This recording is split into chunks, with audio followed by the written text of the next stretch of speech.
আসসালামু আলাইকুম। আমি আরিফ আহমেদ আপনাদের সকলকে আমন্ত্রণ জানাচ্ছি কাইট টিভির নিয়মিত স্টক মার্কেট আপডেট ব্লগে। তো আজকের ব্লগে আমরা যে বিষয়টি নিয়ে আলোচনা করব সেটি হচ্ছে পুনর্গঠন উদ্যোগেই পুঁজিবাজারে যত গোলমাল। আসলে আমরা জানি যে নতুন যে তত্ত্বাবধায়ক সরকার আসার পর থেকে কিন্তু সকল স্তরে কিন্তু পুনর্গঠন চলছে, প্রতিটি সেক্টরেই পুনর্গঠন চলছে। ঠিক তেমনিভাবে আমাদের পুঁজিবাজারে যে সকল নিয়ন্ত্রণ সংস্থা রয়েছেন, বাংলাদেশ সিকিউরিটি এক্সচেঞ্জ কমিশন, আমাদের ঢাকা স্টক এক্সচেঞ্জ, আমাদের আইসিবি, প্রত্যেকটা জায়গায় কিন্তু পুনর্গঠন চলছে এবং এই পুনর্গঠনের কারণেই কিন্তু পুঁজিবাজারে বেশ কিছু গোলমাল দেখা দিচ্ছে। আসলে যখন রদ বদল হয় তখন কিন্তু কিছুটা শূন্যতা তৈরি হয় মাঝে মধ্যে এবং এই শূন্যতার এই সুযোগটাই কিন্তু নিয়ে যায় কুচক্রী মহল। ঠিক তেমনটি হচ্ছে আসলে আমাদের পুঁজিবাজারে। আশা রাখি যে আমাদের যখন এই পুনর্গঠনটা একেবারে স্বয়ংসম্পূর্ণ হয়ে যাবে তখন কিন্তু আমাদের পুঁজিবাজারে আর কোনো সমস্যা দেখা যাবে না এবং এরপর থেকে আমরা একটা ধারাবাহিক একটা ভালো পুঁজিবাজার দেখতে পাবো সামনে। তো আজকে এই বিষয়টি নিয়ে আলোচনা করব এবং কোথায় কোথায় আসলে পুনর্গঠন হচ্ছে এবং কিভাবে হচ্ছে এবং কতটা সময় পর হয়তো আমরা পুঁজিবাজারে একটা ভালো একটা সময় দেখতে পাবো, এমনটাই আসলে আমরা আজকের ব্লগের মাধ্যমে তুলে ধরার চেষ্টা করব। তো আশা রাখছি ইন্ট্রোর পর আমরা বিস্তারিত আলোচনা চলে যাব। ইন্ট্রোর পর আপনাদের সকলের সাথে দেখা হচ্ছে। ধন্যবাদ।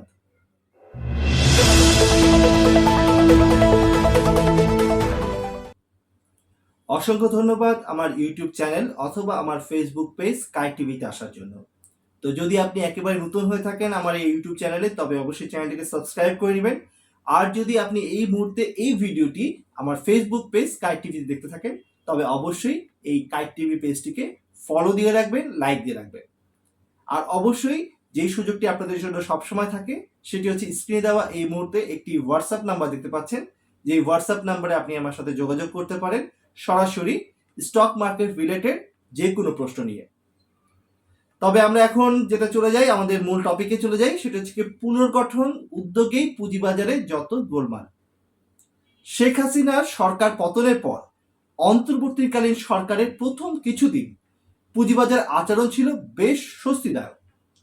পট পরিবর্তনের প্রেক্ষাপটে দাঁড়িয়ে তখন বিশ্লেষকরা দেখছিল স্থিতিশীলতার আভাস। তবে 1.5 মাসের এক নতুন যাত্রায় সেই আচরণ ও স্থিতিশীলতার স্থায়ী রূপ পায়নি।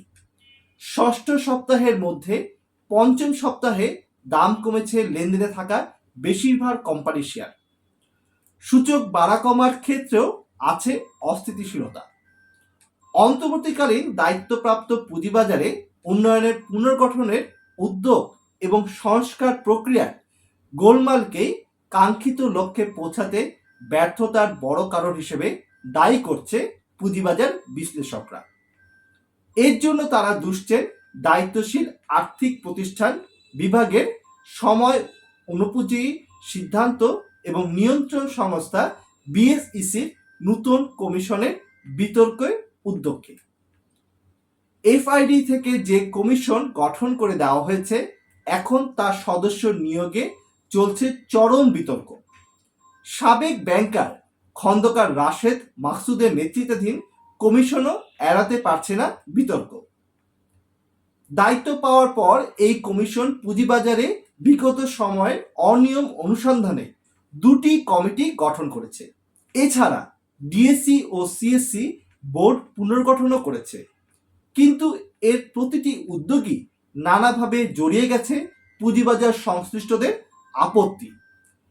আইসিবিতে নতুন চেয়ারম্যান নিয়োগ দেওয়া হয়েছে, কিন্তু বাজার উন্নয়নে এখনো নতুন বিনিয়োগ পুঁজিবাজারে গড়ায়নি, যা পুঁজিবাজারের স্থিতিশীলতা নষ্টের ইঙ্গিত দেয়। বিনিয়োগকারীদের মধ্যে অস্বস্তি তৈরি করেছে। পুঁজিবাজার বিশ্লেষক অধ্যাপক আল আমিন বলেন, পুঁজিবাজার সংবেদনশীল জায়গা, সে হিসেবে যে ধরনের পদক্ষেপ নেওয়া দরকার তা আমরা দেখতে পাচ্ছি না। প্রতিদিন দেখছি তদন্ত কমিটি হচ্ছে, মনে হচ্ছে যেন ওনার কাজ তদন্ত করা। বাজারে মানুষের আস্থা ফিরছে কিনা সেই জায়গাটা খেয়াল রাখা জরুরি। এখন যেটা হচ্ছে তা অস্থিরতাকে আরো বেশি উস্কে দিচ্ছে। বিনিয়োগকারী সানি মাহমুদের মতে বিএসসিতে কমিশন দিতে দেরি করলো, এরপর ডিএসসিতে 3 দফায় পরিচালক নিয়োগ দিল, এখন আবার কমিশনারদের একজন নেই। তদন্ত কমিটির সদস্যরা অনেকে অতীতের পুঁজিবাজারে অনিয়ম করা প্রতিষ্ঠানের সঙ্গে সম্পৃক্ত ছিল। এই অবস্থায় আস্থা থাকে কিভাবে? বাজারে এর প্রভাব স্পষ্ট দেখা যাচ্ছে। শিবলি রুবায়েত এবং অপর 2 কমিশনারের পদত্যাগের পর 13 আগস্ট অর্থনীতিবিদ ডক্টর মাশরুক রিয়াজকে চেয়ারম্যান হিসেবে নিয়োগ দেয় সরকার। কিন্তু পরের দিনই বিএসসির একটি অংশ সালমান এফ রহমানের সঙ্গে ঘনিষ্ঠতার অভিযোগ এনে নিয়োগ বাতিলের দাবি তোলে। পরে মাশরুক রিয়াজ দায়িত্ব গ্রহণে অপারগতা প্রকাশ করেন। ঘোলাটে পরিবেশে 18 আগস্ট চেয়ারম্যান হিসেবে নিয়োগ পান সাবেক ব্যাংকার খন্দকার রাশেদ মাকসুদ। 1 সেপ্টেম্বর পুঁজিবাজারে অনিয়ম দুর্নীতি অনুসন্ধানে 5 সদস্যের কমিটি ঘোষণা করে দেয় বিএসইসি। কিন্তু কমিটির চেয়ারম্যান ডক্টর জিয়াউদ্দিন আহমেদ এবং সদস্য ইয়াস সাইদের অতীতে পুঁজিবাজারে সংশ্লিষ্টতা থাকার স্বার্থের সংঘাত, যেটাকে আমরা বলে থাকি কনফ্লিক্ট অফ ইন্টারেস্ট, দেখা দিতে পারে এমন সংশয় সামনে আসে। এদিকে ডিএসসির পরিচালনা পর্ষদের পুনর্গঠন নিয়ে নাটকীয়তা শেষ হচ্ছে না। 1 সেপ্টেম্বর ডিএসসির শেয়ার হোল্ডার পরিচালকদের সুপারিশ গ্রাহ্য না করে 7 জনকে স্বতন্ত্র পরিচালক নিয়োগ দেয় বিএসইসি। এতে নিয়োগ প্রক্রিয়া নিয়ে বিতর্ক তোলে ডিএসই ব্রোকারেজ অ্যাসোসিয়েশন। আর 3 পরিচালকের ক্ষেত্রে আইনি ব্যবস্থা হওয়ার দাবি তোলে বিশ্লেষকরা। এমন পরিস্থিতিতে 2 জন পর্ষদের যোগদানে অপারগতা প্রকাশ করে।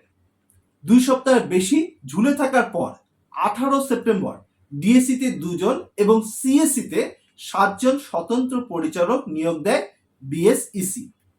কিন্তু পরের দিনই 2 জন পরিচালক যোগদানে অস্বীকৃতি জানায়। এতে একদিন পরেই আবার 2 পরিচালককে নিয়োগ দেয় পুঁজিবাজার নিয়ন্ত্রণ সংস্থা। তো এতক্ষণ আসলে আমরা নতুন তত্ত্বাবধায়ক সরকার আসার পর যে সকল ঘটনাগুলো ঘটে গেছে আসলে এই সংস্কার নিয়ে, তার একটা সারমর্ম আপনাদের সামনে তুলে ধরার চেষ্টা করলাম। তো এখানে একটা জিনিস খুবই স্পষ্ট যে যখনই সংস্কার আসে, রদবদল আসে, তখন একটা সময় যায় এবং এই সময় কিন্তু একটা কুচক্রী মহল কিন্তু চেষ্টা করে কিভাবে সুযোগ নেওয়া যায়। আমরা দেখছিলাম যে পুঁজিবাজারটা কিন্তু খুব সুন্দরভাবে সামনের দিকে এগিয়ে যাচ্ছিল। ঠিক তারপর পরই যখন আবার এই সুযোগটা আসে তাদের হাতে যে একটা সংস্কার হচ্ছে, কিছু লোক আসছে, কিছু লোক যাচ্ছে, রদবদল হচ্ছে, এই সুযোগটা কিন্তু এই কুচক্রী মহলটা নিয়ে যাচ্ছে এবং যারই প্রভাব কিন্তু আসলে আমাদের এই পুঁজিবাজারে পড়ছে, যে একটা অস্থিরতা তৈরি করে রেখেছে। তো আশা করি এই সংস্কারটা খুব অতি সত্বর হয়ে যাবে এবং সংস্কার হওয়ার পর আমরা কিছু যোগ্য ব্যক্তিদেরকে আমাদের অভিভাবক হিসেবে পাবো। আমাদের সিকিউরিটি এক্সচেঞ্জ কমিশন, আমাদের ঢাকা স্টক এক্সচেঞ্জ, আমাদের আইসিবি, সকল জায়গায় দায়িত্বশীল ব্যক্তিরা বসবেন, সৎ ব্যক্তিরা বসবেন, যোগ্য ব্যক্তিরা বসবেন এবং যারা আমাদেরকে নেতৃত্ব দিয়ে আমাদের পুঁজিবাজারকে সামনের দিকে এগিয়ে নিয়ে যাবে। এমনটা প্রত্যাশা নিয়েই আজকের ব্লগটি এখানেই শেষ করছি। তবে খুব অল্প সময়ের মধ্যে আবার আপনাদের সামনে ফেরত আসবো স্টক মার্কেটে যে কোনো আপডেট নিউজ নিয়ে। ততক্ষণ সুস্থ থাকবেন আর অবশ্যই আমার এবং আমার পরিবারের জন্য দোয়া করবেন। আল্লাহ হাফেজ।